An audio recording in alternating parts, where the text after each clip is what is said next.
मैं doctor Rakesh, associate director department of orthopaedics and sports injury. आज हम डिस्कस करेंगे कंधे की एक समस्या जिसमें रोटेटर कफ इंजरी होती है।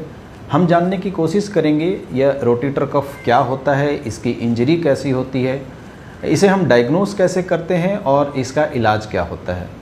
रोटेटर कफ एक ग्रुप ऑफ मसल्स है हमारे कंधे में, जो जैसा कि नाम से प्रतीत होता है यह ग्रुप ऑफ मसल्स हमारे कंधे के मूवमेंट में हमारी मदद करता है।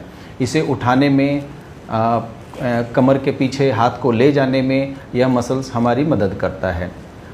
इसकी इंजरी की बात करें तो यह दो तरह से हो सकती है। या हो सकता है कि किसी को चोट लग जाए तो यह मसल्स अपनी जगह से टूट जाता है तो इसकी इंजरी हो जाती है। कई बार इंजरी में कोई ट्रॉमा नहीं होता, कोई इंजरी की हिस्ट्री नहीं होती है, इसे हम एट्रॉमेटिक टीयर भी बोलते हैं। कई लोगों को डायबिटीज़ की समस्या होती है, उन लोगों में रोटेटर कफ इंजरी के चांसेस ज़्यादा होते हैं। यदि हम डायग्नोसिस की बात करें तो डायग्नोसिस के लिए एक बार हमें पेशेंट को एग्ज़ामिन करना पड़ता है। कई बार पेशेंट हमारे पास आते हैं, उनको हाथ को उठाने की समस्या होती है, वो एक्टिवली अपना हाथ को ऊपर की तरफ नहीं उठा पाते, लेकिन जब हम उन्हें एग्ज़ामिन करते हैं एक सपोर्ट देकर या जब पैसिव मूवमेंट करते हैं तब वो अपना हाथ ऊपर उठा लेते हैं। कई पेशेंट्स को नाइट पेन होता है, रात में दर्द ज़्यादा होता है।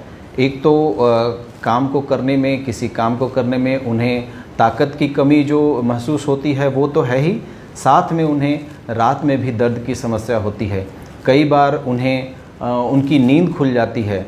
यदि इस तरह के सिम्टम्स होते हैं तो चांसेस हैं कि उनकी रोटेटर कफ इंजरी हुई है।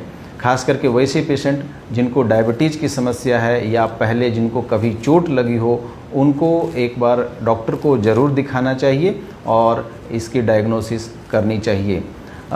यदि हम बात करें कुछ डायग्नोस्टिक टेस्ट की तो ऑफ कोर्स सबसे पहले हम चाहते हैं कि एक्सरे किया जाए, जिससे हम कोई बोनी इंजरी को रूल आउट कर पाएँ। कई बार हमें यह भी देखने को मिलता है कि उनका कोई छोटा सा कंधे में फ्रैक्चर निकलता है। रोटेटर कफ क्योंकि यह एक मस्कुलर पार्ट है, इसे हम एक्सरे में नहीं देख पाते। इसके डायग्नोसिस, रोटेटर कफ इंजरी को डायग्नोसिस को कंफर्म करने के लिए हमें एमआरआई करना पड़ता है। एमआरआई में हम कई चीज़ें देखते हैं, जैसे यदि ये इंजरी हुई है, इसमें कोई टीयर है तो वो कितना बड़ा टीयर है, टीयर होने के बाद मसल्स अपनी जगह पर है या अपनी जगह से ऊपर जा चुका है, क्योंकि इसके ऊपर ही हमारा आगे का ट्रीटमेंट डिपेंड करता है। सो इस तरह से क्लिनिकल एग्जामिनेशन, एक्सरे और एमआरआई के जरिए हम डायग्नोसिस को कंफर्म करते हैं।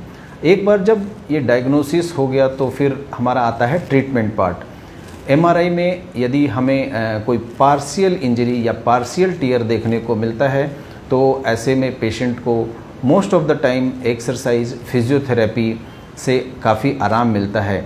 लेकिन जब यह टीयर कंप्लीट है, पेशेंट के पावर में, कंधे के पावर में कमी है, नाइट पेन हो रहा है, पेशेंट को कई बार यदि नींद डिस्टर्ब हो रही है, उसकी रातों की नींद डिस्टर्ब हो रही है, तो ऐसे में ट्रीटमेंट फिर हमारा कंजर्वेटिव नहीं होता। ऐसे में कई बार हमें उसे रिपेयर करने की ज़रूरत पड़ती है।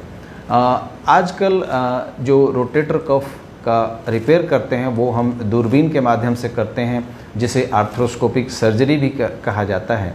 नई टेक्निक से रिपेयर करके पेशेंट को हम जल्दी से जल्दी उसको रिहैबिलिटेट कर सकते हैं। उनको एक्सरसाइज के लिए बताया जाता है। एक्सरसाइज के ज़रिए 2 से 3 महीने में ऑलमोस्ट उनका पावर पहले की तरह नॉर्मल किया जा सकता है और वो अपने डे टू डे एक्टिविटी में जल्दी से जल्दी वापस आ सकते हैं। Thank you.